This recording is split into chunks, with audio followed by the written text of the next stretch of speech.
Cuando se calma el bullicio de la ciudad y se van apagando las luces de la casa, se enciende la luz del entendimiento. Desde este momento comienza Puerto de Libros, Librería Radiofónica, programa que contiene todos sus elementos tipo A. Puede ser escuchado por niños, niñas y adolescentes sin la supervisión de padres, madres o representantes. Comienza Puerto de Libros, Librería Radiofónica. Este programa llega a ustedes con el apoyo de Puerto de Libros, Librería de Autor. Consulta todas nuestras ofertas en nuestras redes sociales @Puerto de Libros. Sultana del Lago Editores, empresa zuliana de servicios editoriales. Conviértete en autor. Contáctalos en su página web sultanadelago.com.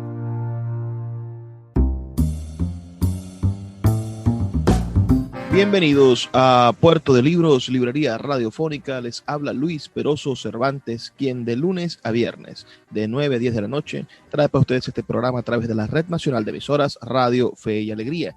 23 emisoras conectadas para llegar a sus hogares con buenos libros, con buenas ideas, con buena música de vez en cuando. Y en noches como esta, noches tan especiales, bueno, traemos algunas voces, me gusta pensar que calificadas, para reflexionar sobre aquellas semillas, las semillas del criterio que tanto necesitan ser sembradas en el jardín de cada uno de nosotros. Y estas semillas del criterio se forman, señores, con libros, porque los libros son las palabras, las ideas que nos van a dar la posibilidad de defendernos del ostracismo, nos van a dar la capacidad de desnudar a los demagogos, nos van a dar la posibilidad de construir un país mejor.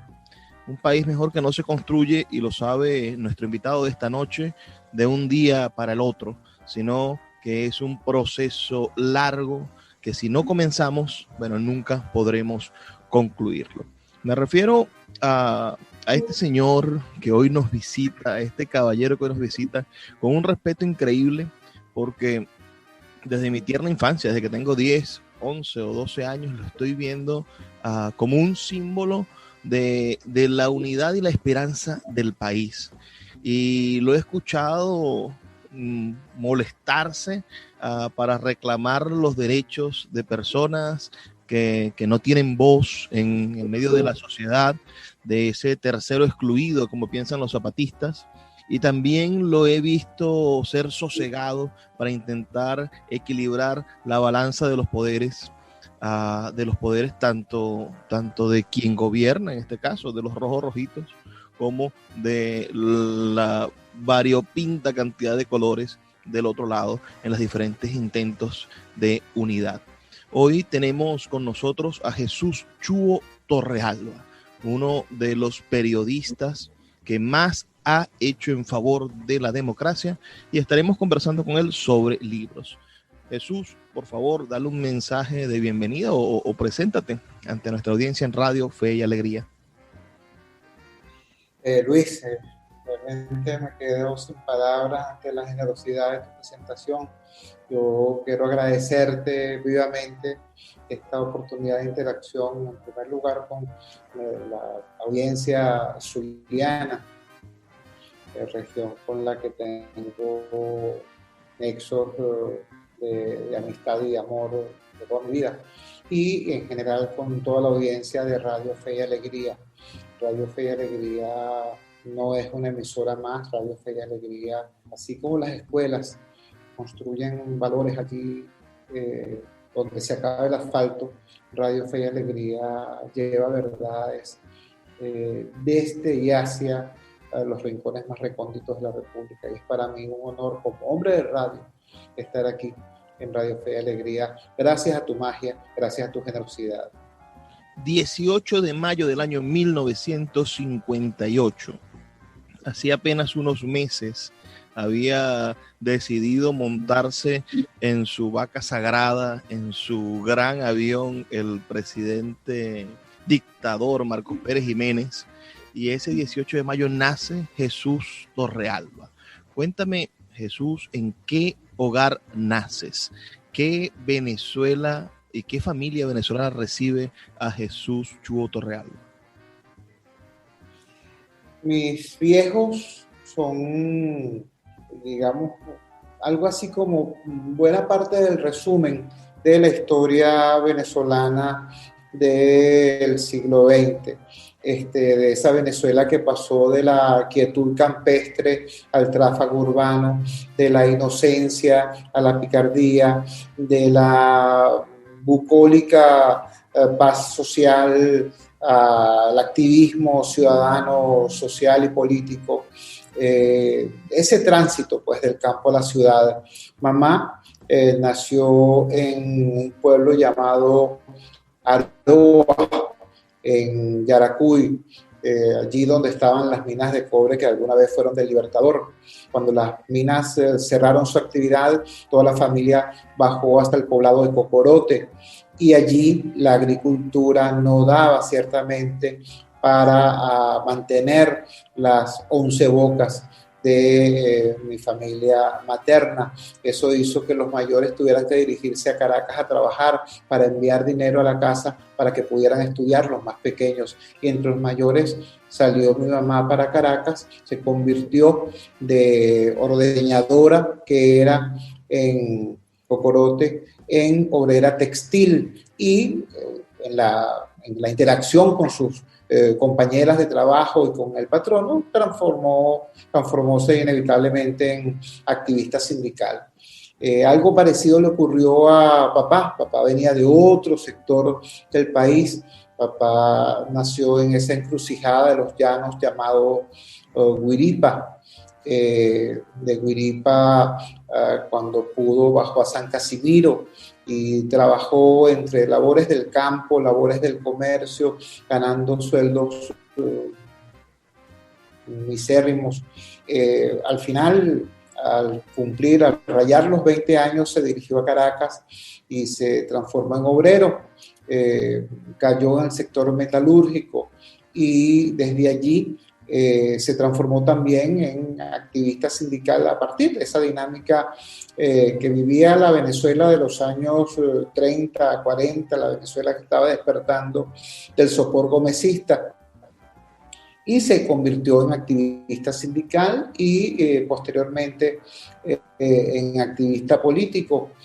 Papá y mamá militaron en el Partido Comunista, y debo recordarle o informarle a quienes no lo sepan que el Partido Comunista en los años 30, 40, 50 incluso, era un partido, en primer lugar, un partido de masas, un partido muy importante. En segundo lugar, era un partido con impecables credenciales democráticas ganadas en la lucha contra la dictadura de Gómez y contra la dictadura de Pérez Jiménez.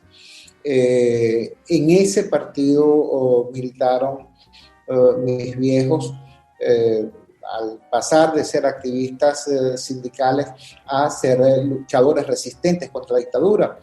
Recuerden ustedes que el Partido Comunista y el Partido Acción Democrática fueron las dos organizaciones que más se destacaron en la lucha contra Pérez Jiménez, precisamente los que más víctimas tuvieron, por cierto, a manos de la Seguridad Nacional. Bueno, Chugo, me gusta pensar ahora que comentas esa historia de tus padres, ¿no? Nacer para encontrarse, esas historias de amor maravillosas. Laureano Torrealba, tu padre, y tu mamá Marina Rodríguez, y pensar que ella estuvo embarazada en el último año de la dictadura, que fue de los peores, porque Pérez Jiménez pierde ese rifirrafe que tuvo, donde la cara de la oposición era el señor de URD, de Jovito Villalba. Al perder, se mete la elección debajo de la solapa, no publica los resultados, se le empieza a hacer la crisis política porque el pueblo quiere democracia, y en medio de eso tus padres, que son activistas políticos, te tienen a ti. Me parece que también fue un momento, digamos, por lo menos sustancioso y proclive de la crisis. Imaginemos a esos dos venezolanos, no sé si jóvenes, no sé qué edad tendrían, bueno, con un hijo en camino, sin saber de qué manera va a concluir la historia política del país en ese año. Yo soy hijo del reencuentro. Papá, a principios de la dictadura, bueno, se transforma en activista clandestino, sufre persecución y hostigamiento, sufre una primera prisión breve, luego tiene más de 4 años preso en la penitenciaría de San Juan de los Morros, siempre por motivos políticos, por supuesto, en su lucha contra la dictadura, y de allí, de San Juan de los Morros, sale expulsado, sale al exterior, sale exiliado. Papá está aproximadamente 1 año y medio en el exilio y se regresa al país, a la lucha clandestina, regresa al oriente del país concretamente, y el partido se entera de que la Seguridad Nacional ya lo tenía localizado en el oriente del país y tenían orden de asesinarlo. Por eso el partido resuelve trasladarlo de donde estaba hacia el occidente del país, concretamente el estado Portuguesa, donde había una sólida red clandestina donde podían proteger y ocultar a mi papá. Y es entonces cuando se decide decirle a mi mamá que mi papá ya estaba en el país. Mamá no sabía que papá estaba en el país. Mamá estaba trabajando también en la clandestinidad y sosteniendo a mi hermana mayor, que nació justo antes de que empezara la dictadura. Entonces se reencuentran en el estado Portuguesa papá y mamá, y yo soy fruto de ese reencuentro posibilitado por estas dramáticas circunstancias. Es así como, en efecto, yo nazco pocos meses después de la caída del dictador. Cuando se produce la caída del dictador, poco después de mi nacimiento, el Partido Comunista le ordena a mi papá que se dirija, antes de que yo naciera, inmediatamente después de la caída del dictador, digamos que en febrero, yo nací en mayo, en febrero, le ordena el partido de mi papá que se dirija a Caracas. Bueno, mamá en estado avanzado de gravidez, aquella experiencia, aquel viaje fue ciertamente complicado. Recuerden que las vías no eran tan expeditas, ni existían las autopistas que existen ahora. Yo creo que te llamas Jesús por ese, te habrán puesto Jesús por ese mismo Via Crucis, ¿no? Imagina a José y a María yendo con la mujer embarazada, buscando posada en Belén. Mira, vamos a hacer una pausa. Son 2 minutos para escuchar los mensajes que tienen las diferentes emisoras de Radio Fe y Alegría, pero cualquier persona que tenga un comentario, que quiera decirnos algo sobre las palabras hoy de Jesús Chuo Torrealba, por favor escríbanos al 0424-672-3597, 0424-672-3597 o en nuestras redes sociales @Librería Radio. Ya volvemos con más de Puerto de Libros, Librería Radiofónica. Escuchas Puerto de Libros con el poeta Luis Peroso Cervantes. Síguenos en Twitter e Instagram como @Librería Radio. My dad works in B2B marketing. He came by my school for career day and said he was a big ROAS man. Then he told everyone how much he loved calculating his return on ad spend. My friends still laugh at me to this day. Not everyone gets B2B, but with LinkedIn, you'll be able to reach people who do. Get $100 credit on your next ad campaign. Go to linkedin.com/results to claim your credit. That's linkedin.com/results. Terms and conditions apply. LinkedIn, the place to be, to be. El poeta Luis Peroso Cervantes le acompaña en Puerto de Libros, Librería Radiofónica, por Radio Fe y Alegría, con todas las voces.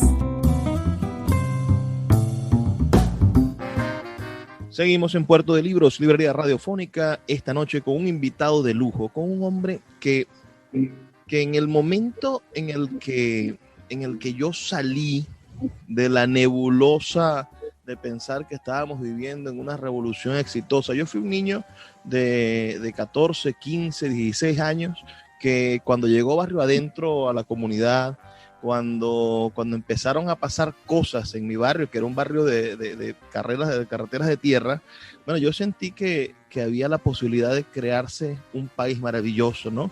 Y escuchaba con atención las cadenas de Hugo Chávez. Era un adolescente embuido en ese mundo, pero cuando desperté a esto, cuando desperté a la realidad, cuando me di cuenta de que nos estaban falseando, de que había un déspota en camino, de que había una función personalista y no había un cambio integral del país, bueno, conseguí también en la televisión y en los medios voces como la de Jesús Chuo Torrealba, quien con inteligencia nos hacía despertar a los argumentos del por qué debíamos oponernos, o no solamente por qué oponernos, sino cuáles eran las verdaderas rutas que seguir, o cuáles eran los verdaderos motivos para oponerse, porque quizás ha sido ese uno de los grandes problemas de la oposición, poder descifrar cuál es el verdadero motivo de oponernos, no solamente oponernos porque odiamos, al contrario, que era quizá el gran problema de las señoras del cafetal, como las llamaban, lo odiaban porque era negrito, porque venía de no sé dónde. Entonces esos argumentos no son los argumentos que debemos armar para construir una nación o para oponernos a un proyecto, porque evidentemente los chavistas tienen un proyecto. Entonces, me gustaría, antes de entrar en ese Chuo que yo aprendí a ver, me gustaría que me hablaras de los Magallanes de Catia. Háblame de esa infancia tuya en esa barriada popular y cuéntame cómo impactaba la supuesta obra del dictador Pérez Jiménez frente a la naciente democracia, y en tu casa y en tu caso, bueno, la persecución política a los comunistas. Sí, en primer lugar, bueno, déjame redondear lo que venimos comentando al final del segmento anterior.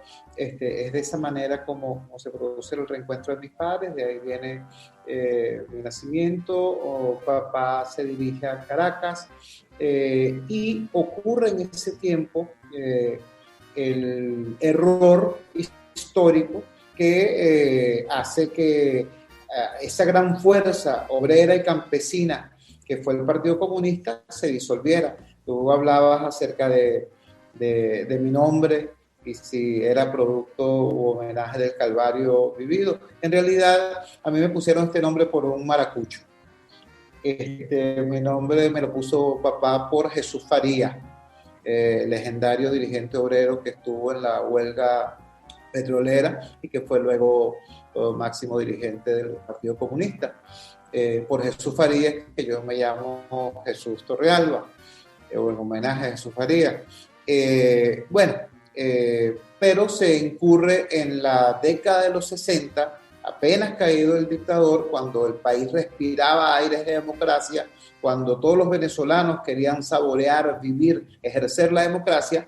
Al Partido Comunista se le ocurre nada más y nada menos que dinamitar toda su fortaleza social en la repetición de la aventura guerrillera que acababa de ser exitosa en Cuba. De esa manera se lanza el Partido Comunista a la aventura de la lucha armada contra una democracia naciente. Eso fue objeto de la incomprensión de la inmensa mayoría de la población, de la muy dura represión por parte del gobierno de Betancur, represión justificada porque estaban defendiéndose de una insurgencia armada. Por cierto, hay que decirlo, los sindicalistas del Partido Comunista estuvieron siempre en contra de la lucha armada, entre ellos mi papá, pero acataron de manera disciplinada aquella orden absurda. Fueron 10 años terribles, fue una década de sacrificios insensatos, que en el año 67, 68 se modifica. Se produce el 8º pleno del Partido Comunista de Venezuela, el Comité Central, donde aprueban la tesis de la paz democrática, de volver a la lucha legal. El gobierno de Leoni da los primeros pasos en ese sentido. Luego Caldera con su política de pacificación lo remata ciertamente, y eso hace posible que mi papá sea llamado a Caracas nuevamente. Estábamos viviendo en Valencia, en los barrios pobres del sur de Valencia. Mi papá fue llamado nuevamente a Caracas para que integrara la dirección nacional sindical de un partido de fachada que utilizó el Partido Comunista para participar en las elecciones de 1968. Ese partido se llamó Unión para Avanzar, UPA. Mi papá era el secretario general sindical de esa organización. Entonces así es como llegamos a Caracas y así es como llegamos a los Magallanes de Catia. Así es como yo paso de la situación de extrema precariedad en los barrios pobres del sur de Valencia, con tierra, con calles de tierra, sin cloacas, en medio de la precariedad de la Venezuela profunda, pues de la Venezuela del interior. Valencia, aunque está en el centro del país, Valencia es una ciudad que, a diferencia de Caracas y a diferencia de Maracaibo, donde una urbanización puede estar al lado de un barrio, y Valencia está muy balcanizada. El norte de Valencia es el norte urbano, es el norte donde están los servicios y las fuentes de empleo, en tanto que el sur de Valencia es el sur, es el ámbito, creo que se cayó. No, te estoy escuchando. ¿Me escuchas? Sí, te escucho. Y esa naturaleza que comentas de Valencia sucede también con el oeste y el este de Barquisimeto, ¿no?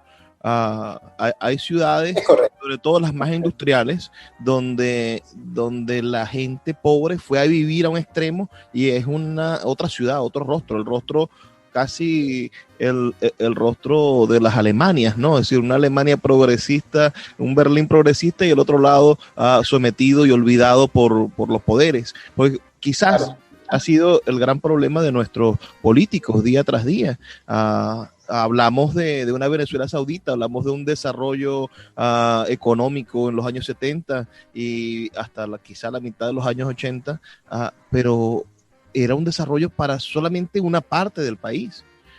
El resto del país fue madurando esas contradicciones en el sentido de que estaban verdaderamente olvidados por el poder.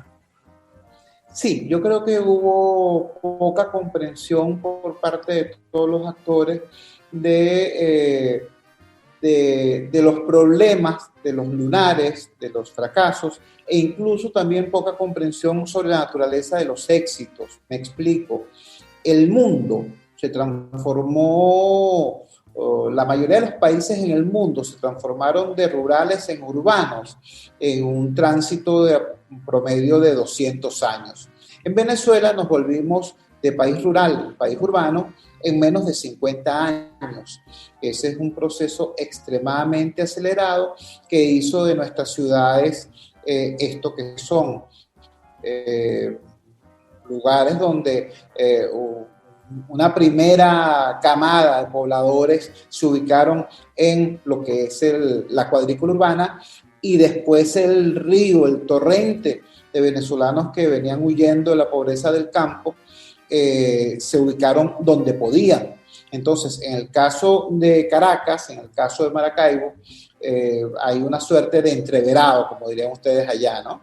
Entonces, los espacios de la pobreza urbana y de la relativa opulencia están más bien cercanos. Pero hay otras ciudades donde no, donde la segregación es clara, y Valencia es uno de esos ejemplos. Bueno, de esa Valencia segregada llego yo a Caracas, concretamente los Magallanes de Catia, el año de gracia de 1968.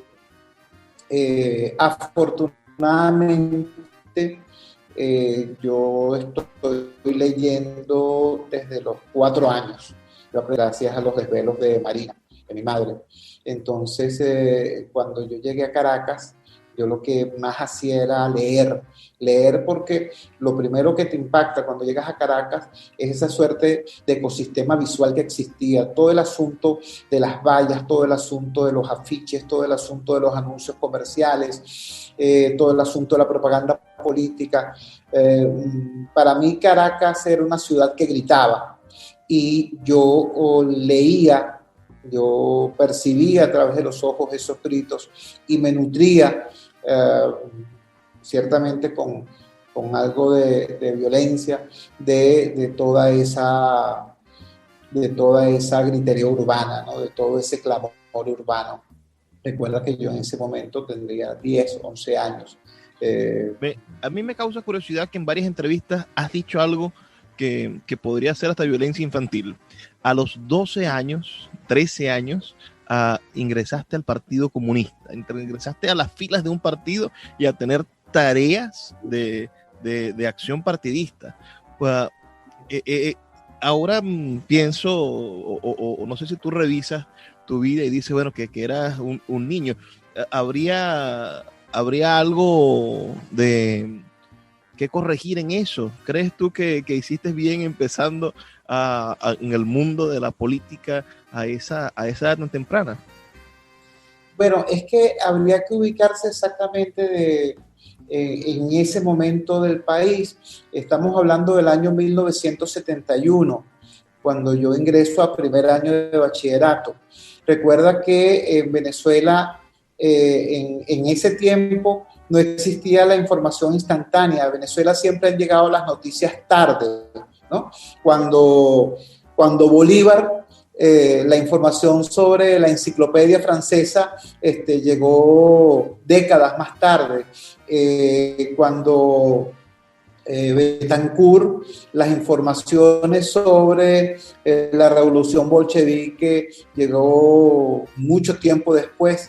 En el caso nuestro, o en el caso de mi generación, el impacto del Mayo francés, que fue en 1968, aquí se vino percibiendo a principios de los 70. Fue precisamente en ese año 70, 71, 72, cuando hubo una intensa movilización a nivel estudiantil, no solamente en la educación universitaria, sino sobre todo en los liceos. Y es a ese mundo de educación media movilizada, sensibilizada, políticamente activada, al que yo me incorporo cuando ingreso a los 13 años de edad, primer año de bachillerato. Voy a detenerte allí porque tenemos que hacer una pausa. Jesús, disculpa. Voy a detenerte, son solamente 2 minutos donde vamos a escuchar los mensajes de Radio Fe y Alegría. Pueden enviarnos sus comentarios al 0424-672-3597 y a la vuelta, bueno, seguiremos hablando sobre esa infancia truncada de Jesús Chuo Torrealba. Síguenos en @Librería Radio. El poeta Luis Peroso Cervantes le acompaña en Puerto de Libros, Librería Radiofónica, por Radio Fe y Alegría, con todas las voces.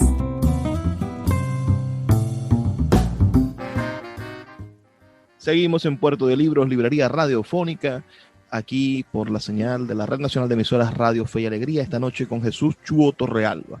Y me sigue pareciendo que tener 13 años y que te pongan y que digas, bueno, tú eres el representante del partido en este liceo o vas a militar, era un poco como si le pidiéramos pienso en nuestros niños, pienso en nuestra adolescencia, pienso en nuestros muchachos, y decirle ahora a un muchacho de 13 años, mira, tú tienes que ser responsable del cambio político del país, y tienes que hacerle frente a la unidad, y tienes que prepararte porque vienen las elecciones en noviembre. Bueno, está desnaturalizado.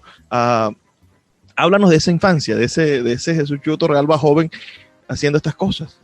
Claro, por eso te decía, para poder entenderlo hay que ubicar 2 cosas. Por un lado, el lugar de donde vengo, un lugar de luchadores sociales y luchadores políticos, un lugar donde se respiraba política. Y por otro lado, el momento que estábamos viviendo. Mis padres, absolutamente conscientes de que yo era un niño, sin embargo, veían de alguna manera impotentes que yo estaba incorporándome a la dinámica de ser estudiante de educación media, de ser estudiante de bachillerato, en un momento en que todos los días había una marcha, una movilización, una concentración, por la razón que fuera, a veces razones absolutamente visibles. Es de esos tiempos cuando se produjeron aquellos chistes de estudiantes manifestando en solidaridad con Camboya y le preguntaban, ay, ¿quién es Camboya? Ah, no, es un muchacho que mataron, porque ni siquiera sabían que Camboya era un país que estaba siendo invadido. Entonces, es a ese bachillerato al que yo me incorporo. Tú utilizaste una expresión hace un rato, dijiste infancia truncada. Yo no diría truncada, yo diría la infancia que yo pude vivir en mis coordenadas de tiempo y de espacio, en las coordenadas del lugar de donde provengo y del país que me tocó vivir en ese momento. Por cierto, ocurrieron cosas que yo hoy a la distancia agradezco profundamente, ¿no? Cuando estoy en segundo año de bachillerato, a mí me expulsan de todos los liceos de Caracas por las luchas desarrolladas en aquellos momentos y aquella situación extremadamente crispada. Yo paso un año sin estudiar, y ese año lo pasé trabajando como obrero tipográfico en un taller donde los linotipos, donde se trabajaba con linotipos, es decir, se trabajaba con plomo fundido. Yo tengo por experiencia de vida, en mi desempeño posterior como comunicador, como periodista, yo he trabajado desde con plomo fundido hasta con redes sociales. O sea, todo lo que es la historia de tecnológica del periodismo, yo lo he vivido. Creo que lo único que me faltarían serían los tipos móviles de madera, pues como los que utilizó Gutenberg para hacer la Biblia, pero de resto, del plomo en adelante, todo eso yo lo he vivido de manera cercana. Hasta hoy, hasta la interacción vía internet y redes sociales. Y eso es producto de ese tipo de experiencias, de ese tipo de situaciones. Después, afortunadamente, yo puedo retomar los estudios, desarrollo una experiencia divina. Luego en el Liceo Luis Racetti. El Liceo Luis Racetti, donde yo estudié cuarto y quinto año, era una especie de universidad pequeña, porque tenía muchas carreras profesionales. Ahí te podías graduar en dibujo técnico, en comercio, en bachillerato deportivo. Era una especie de universidad pequeña y allí me tocó a mí estudiar, graduarme y ejercer también activismo estudiantil. De allí salgo al Pedagógico de Caracas, porque mis novias de esa época eran precisamente la historia, el periodismo y la educación. Ahí me preguntaban qué quería yo ser y yo decía, yo no sé qué quiero ser, pero sé qué quiero hacer. Yo quiero saber algo de psicología para comprender al individuo, algo de historia para comprender el movimiento social, y quiero saber de educación o de periodismo para poder comunicar lo que vaya aprendiendo. Y la posibilidad de estudiar algo como eso se me dio cercanamente en el Pedagógico, donde estudié historia y educación, por supuesto. Y a mí me pareció también curioso eso, esas dos carreras en las que estudiaste. Ahora entiendo, Jesús, parte fundamental de tu personalidad está en la búsqueda de la inspiración. Yo creo que los grandes errores de nuestros políticos actualmente, y en estos últimos 20 años, tú que has sido testigo de primera mano de eso, es que piensan en sucesos demasiado concretos, pero no son capaces de inspirar a la gente más allá de motivaciones negativas.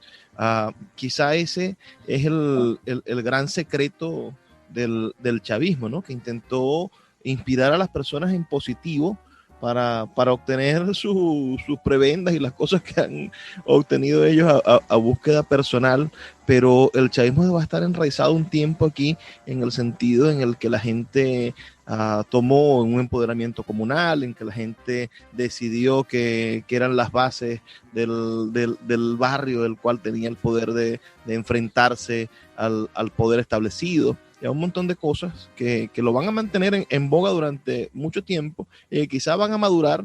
Yo lo decía hace unos años y lo sigo pensando, el chavismo va a madurar en una especie de peronismo.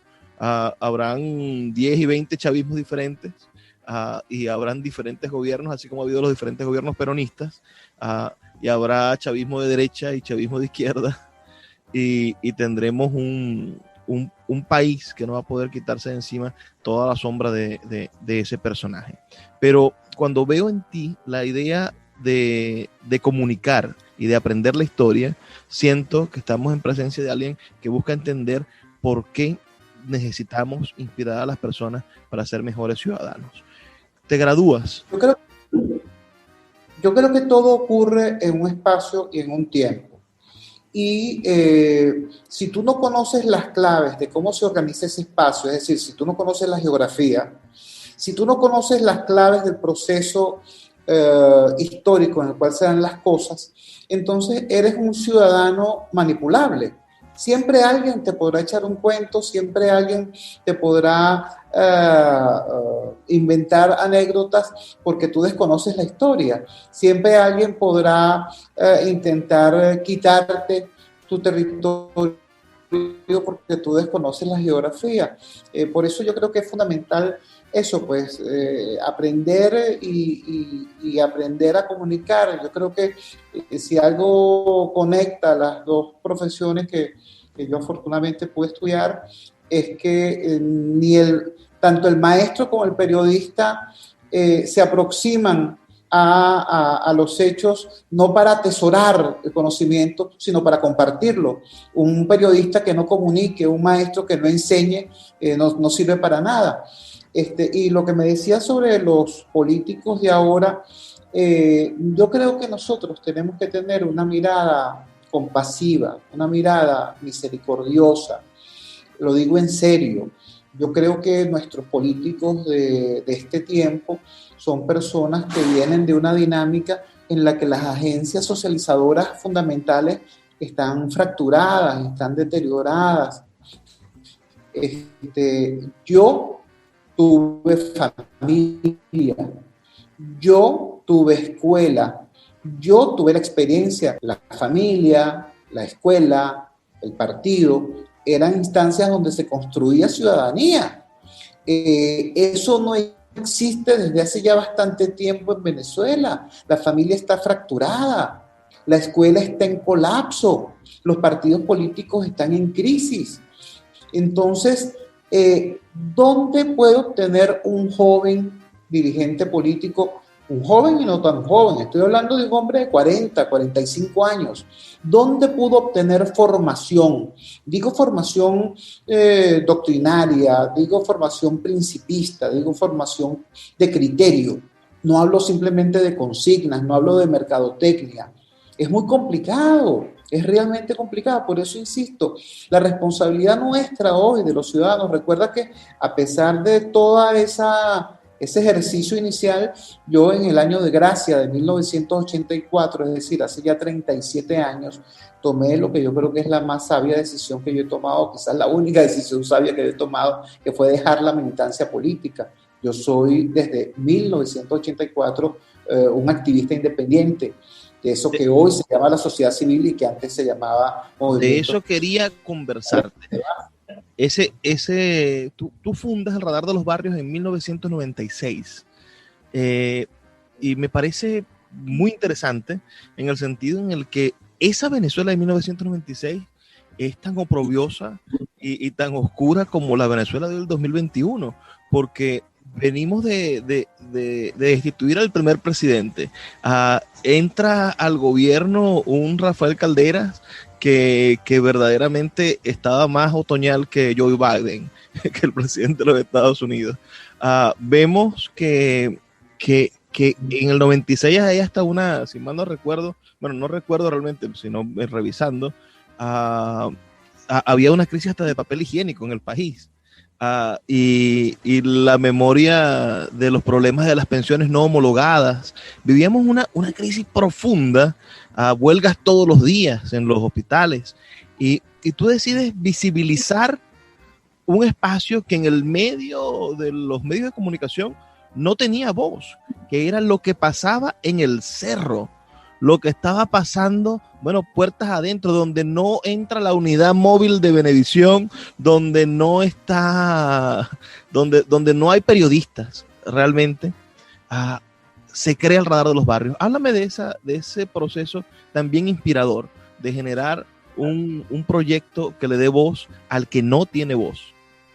Esa experiencia fue riquísima. En realidad, produjo una corrección, no fue en 1995, fue en el año 2005, cuando fundamos el Radar de los Barrios. En el año 90, yo tengo una experiencia muy importante que cambió mi visión de muchas cosas. En el año 90 yo me hice director de publicidad del Censo 90, y luego cuando termina el censo, la entonces Oficina Central de Estadística e Informática me pide que me quede trabajando allí como director de comunicación social. Digo que fue una experiencia muy interesante porque en primer lugar, los periodistas casi siempre son son bachilleres de humanidades, no porque amen la filosofía, sino porque odian las matemáticas, ¿no? Hay un desencuentro entre periodismo y estadística histórico. Y en segundo lugar, porque eso me permitió acceso a un volumen de información que yo no conocía. Hasta ese momento yo creía que yo era un trabajador de la información. Por periodista, por profesor, por ciudadano.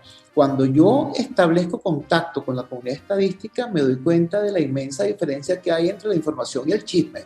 Información es algo que tiene que ver con rigor en su obtención, con seriedad en su procesamiento, con un profundo respeto por el usuario final de la información. Y empiezo a obtener información que yo desconocía. Yo desconocía, por ejemplo, que Venezuela era, después de Costa Rica, el país con la mayor cantidad de población con agua potable servida en sus casas, por ejemplo. Jesús, que Venezuela era de los...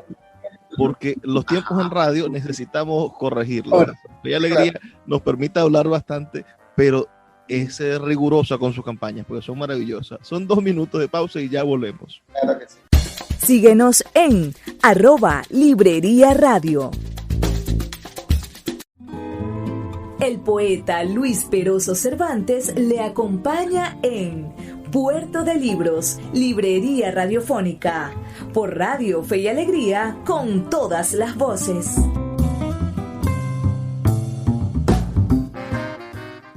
Seguimos en Puerto de Libros, Librería Radiofónica, y Jesús Chuo Torrealba me corrigió de manera maravillosa, ¿no? Yo tenía mal ese número, pensé que había fundado el Radar de los Barrios en los años 90.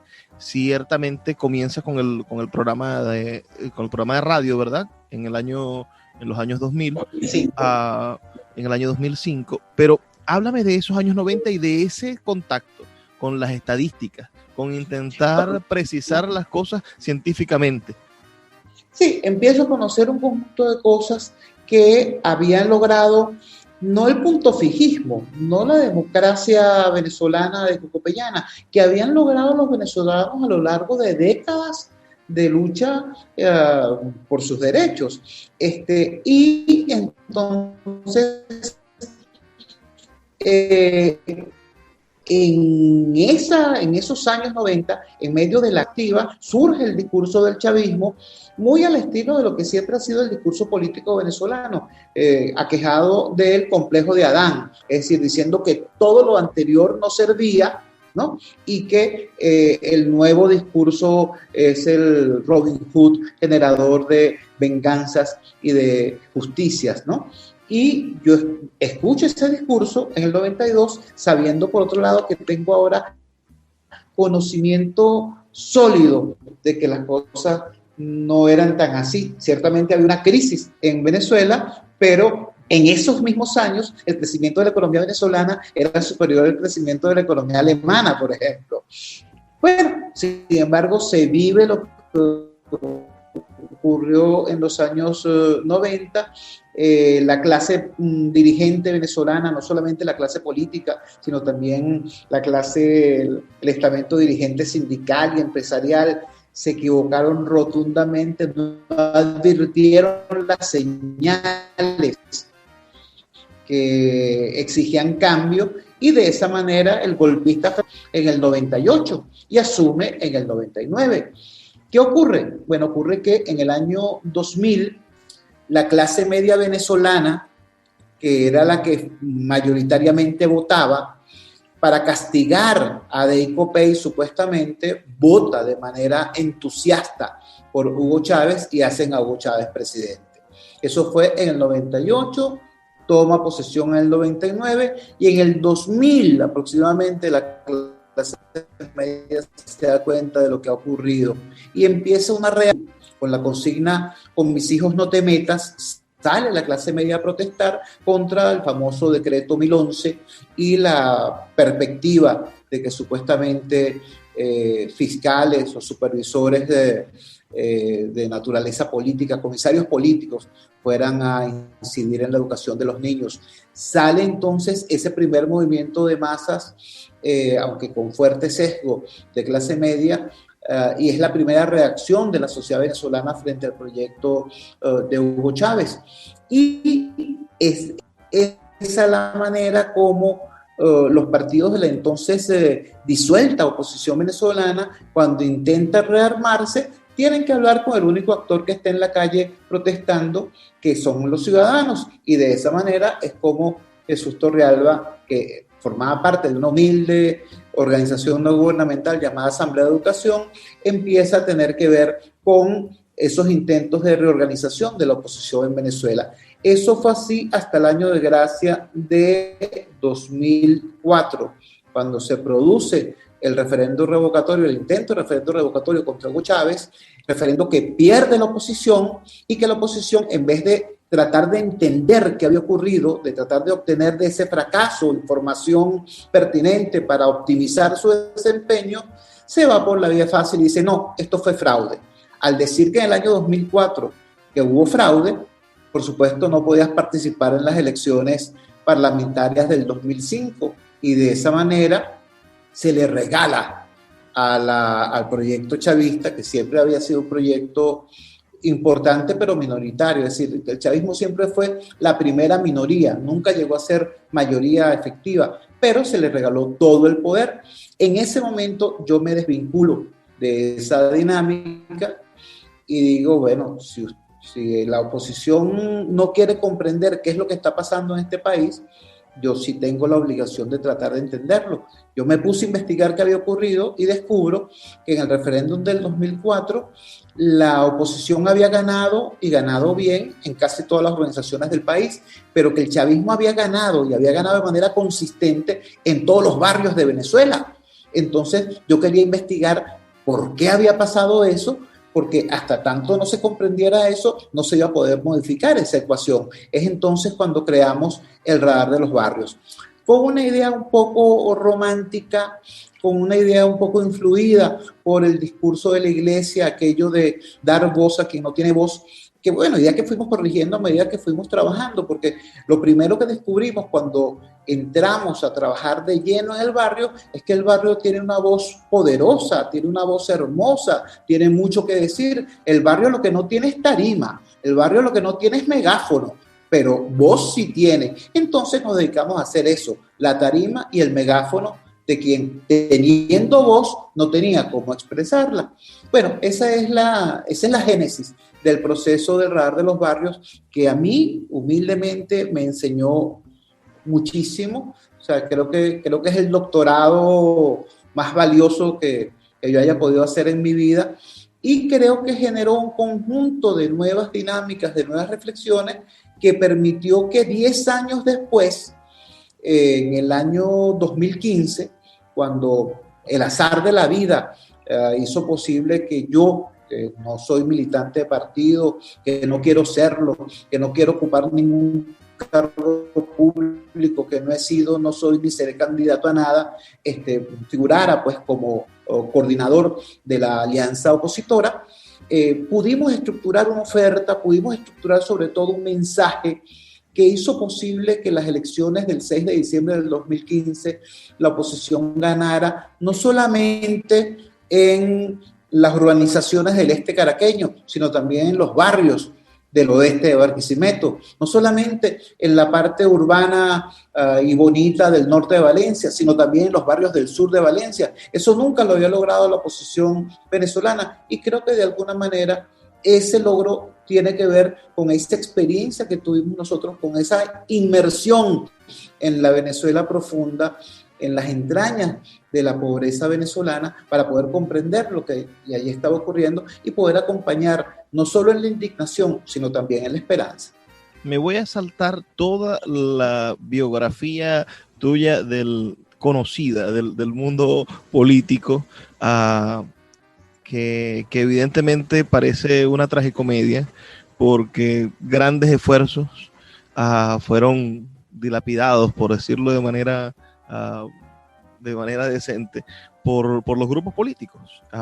Y yo creo que deberíamos aprender de lo que tú dijiste hace un rato, es decir, no quedarnos con el chisme político, sino irnos a estadísticas, intentar describir por qué o científicamente estamos fallando. Pero vamos, en los poquitos minutos que nos quedan, a hacer perspectiva, Chuo. Háblame de cuáles libros en tu vida crees que te formaron y te convirtieron en el hombre que eres. Si yo te preguntara, dime 3 libros que te hayan marcado, ¿qué libros podrías compartir con nosotros? Yo creo que, bueno, no sería arriesgadísimo hablarte de 3 libros, ¿no? Porque, como te conté, yo estoy leyendo desde los 4 años y creo que es un dato que me marca y que me ha ayudado, o sea, tener a mis viejos y la voracidad por la lectura es lo que me ha a mí hecho el hombre que soy. Yo diría en primer lugar la Biblia, ¿sabes? Cuando yo estaba muchachito, cuando papá estaba clandestino, cuando no teníamos dinero para comer en la casa, en las vacaciones nos repartían, nos ponían a un hermano, mis 2 hermanas y yo, cada uno en la casa de un tío distinto, supuestamente de vacaciones, pero en realidad era para que pudiéramos comer, porque en la casa no había comida, no había alimento, papá estaba clandestino y no podía trabajar. Bueno, a mí me tocó una de esas vacaciones en casa de una tía muy devota.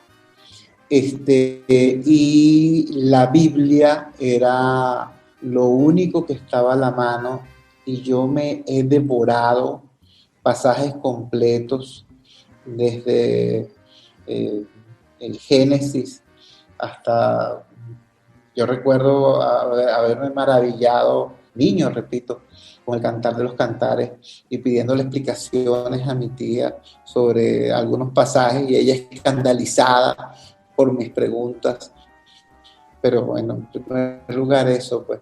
Después recuerdo yo siempre en el tema iconoclasta, ¿no? Recuerdo que a mí me prohibieron, mi papá, comunista, me prohibió leer un libro de León Uris, Éxodo, y por supuesto al prohibírmelo yo fui derechito a buscarlo, ¿no? Y para mí fue muy importante porque me permitió una visión del tema árabe-israelí completamente distinta a la visión que mi papá me vendía. Y allí yo aprendí, en ese momento yo aprendí que todo proceso puede tener 2 caras, o más de una en todo caso, y que uno tiene que buscar información, que uno no puede aceptar sencillamente nada como verdad oficial, que uno tiene que buscar información y hacerse su propio criterio. Y luego está otro libro importantísimo que me afirmó en el camino de la lectura, no solamente como deber, como recurso, sino también como placer, que fue 100 años de soledad, y de esa manera la entrada a todo lo que es la obra de García Márquez y de algún latinoamericano. Todo esto muy, muy muchachito. Mira, nos quedan muy pocos. Yo creo que Jesús, ¿aló? Y no quiero, nos quedan pocos minutos y no quiero dejar por fuera tu clamor actual, lo que te he escuchado repetir en diferentes espacios televisivos y de opinión. Pero me gustaría que lo enfocaras en el sentido ¿cuál crees tú que debería ser la propuesta de la oposición para volver a conseguir la unidad. Y no me refiero a que sigamos diciendo que la propuesta es salir de Maduro, que no sigamos diciendo que la propuesta es, las cosas absurdas que he escuchado o leído, a acabar con los chavistas, o que vengan a decir, no, porque lo que queremos es justicia, pero son como cosas muy abstractas. Hay que orientar la unidad, en cambio, a cosas que logren inspirar a la población, que logren hacer de la oposición un objetivo de construcción de país y no solamente un objetivo para acabar con el otro proyecto. Bien.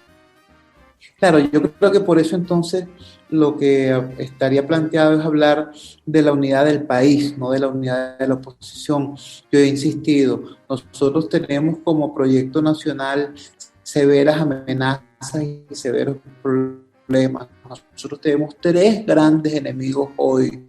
El primero es la pandemia, el segundo es la hambruna, el tercero, el hecho de que nuestro único producto no aparece en el mapa de la humanidad para el año 2035. La Unión Europea decidió que en toda esa vasta parte del mundo no se venda ni un solo coche más a gasolina. Imagínate, es decir, nosotros podemos quedar para la historia como el país con las reservas más grandes de petróleo del planeta, reservas absolutamente inútiles. Entonces, tenemos 3 grandes problemas que no pueden ser resueltos ni por un sector ni por otro, ni por la izquierda ni por la derecha, ni por los civiles ni por los militares, ni por el gobierno ni por la oposición. Esos problemas, si pueden ser resueltos por un país consciente de sus oportunidades, conscientes de enfrentar el futuro con la mayor riqueza renovable que existe, que es el talento y el trabajo de quienes aquí vivimos. Eso es perfectamente posible. Mi mensaje es de optimismo. Ojo, nosotros estamos en este momento en lo que posiblemente sea la salida de un proceso en el cual países como Perú apenas están entrando. Ojo, yo creo que nosotros, los venezolanos, podemos construir una reflexión nutritiva de todo lo vivido y entender que si todo esto es lo que nos ha pasado hasta ahora, bueno, salimos baratos, porque otros países han tenido que pasar incluso por 1 y hasta 2 guerras mundiales para poder comprender la necesidad de enseriarse como proyectos nacionales. Nosotros, los venezolanos, tenemos una oportunidad inmensa de construir un país viable. Yo no quiero venir con el cuento que el de país potencia, no, nada de eso. Un país viable en estas coordenadas históricas, en estas coordenadas geográficas, que no son pocas cosas. Estoy hablando de construir un país viable en esta maravilla tropical. Eso es perfectamente posible si aprendemos que las diferencias no nos anulan, nos fortalecen en tanto y en cuanto haya respeto entre nosotros. Yo no quiero un país sin chavistas, yo no quiero un país sin opositores, yo quiero un país en el cual quienes hoy están en la oposición y quienes hoy están en el chavismo entiendan que tienen un proyecto común llamado república y que tienen diversas versiones acerca de cómo hacer esa república más exitosa, que compitan y que demuestren con sus ejecutores y con sus reflexiones ser más capaces de generar felicidad, que compitan, pero teniendo esa responsabilidad, la responsabilidad de que si tenemos algún destino, será un destino común, si tenemos algún futuro, será un futuro común, es decir, ese futuro pasa por la habilidad y la responsabilidad para construir acuerdos fundamentales. Eso se llama vida en república, eso se llama vida en sociedad, vida en hermandad. De verdad, admirado con tu mensaje, constante, lógico, y creo que nos ofrece la congruencia que hemos estado pidiendo desde hace mucho tiempo, Jesús, porque los que te hemos seguido, yo te sigo desde mi infancia, ¿no? Yo nací en el 89, así que soy un hijo de este proceso político. Tenía 10 años cuando llegó Chávez al poder, y Y esto me ha hecho encontrar en personas como tú, con tu mensaje, con tus ideas de país, bueno, una esperanza ante las dificultades y ante los tropiezos constantes que tienen los líderes en los que hemos creído, porque sin duda cuando escuchamos a alguien como tú decir que el verdadero liderazgo debe estar en base de la gente y de nuestras necesidades y no de personas, y dejar el bendito caudillismo atrás. Bueno, en ese momento empezamos a pensar en el país que queremos, no para mañana, no para el 22 de noviembre, sino en el país que queremos dentro de 10, dentro de 20, dentro de 30 años. A todos los que nos escucharon, sus comentarios, por favor, al 0424-672-3597, con nuestras redes sociales, @Librería Radio, en Twitter y en Instagram. Me despido, pero no sin antes pedirles que por favor sean felices, lean poesía.